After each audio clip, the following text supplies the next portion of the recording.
L'attore agrigentino Gaetano Aronica verrà premiato oggi a Bagheria nella manifestazione Sicilia sotto le stelle, proprio nel giorno dell'anniversario della strage che ha visto l'uccisione di Paolo Borsellino per mano della mafia, per la sua interpretazione magistrale del magistrato durante la miniserie televisiva Il Capo dei Capi in onda su Canale 5 recentemente. L'ultimo programma realizzato con Michele Santoro è stata la sua interpretazione dando il volto e la voce di Aldo Moro. TV ha realizzato uno speciale con l'attore agrigentino curato da Margherita Tupiano che andrà in onda venerdì alle ore 21. Vediamolo nello stralcio. Prendo questo premio a Bagheria, che è una cosa che mi fa felice. Bagheria, città dove ho girato dei film, città di Peppuccio Tornatore, città che poteva insignire un altro attore di questo stesso titolo, invece ha scelto me, e questa è una cosa che per me vale, sono felice di questa cosa perché non me l'aspettavo tra l'altro.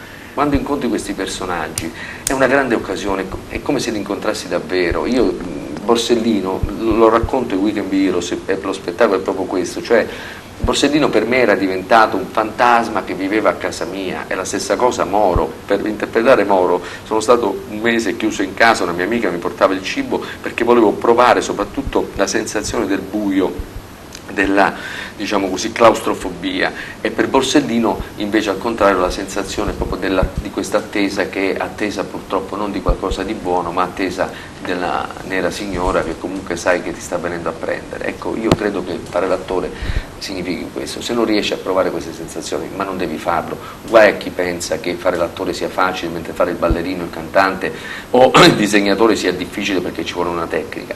Per l'attore la tecnica è la propria interiorità. Un attore racconta, al di là di quello che dice, quello che fa, racconta tutto il mondo che ha dentro. Io diffido degli attori che non sanno cosa succede nel Libano, voglio dire, cioè, bisogna comunque farsi testimoni di un qualcosa che sta succedendo.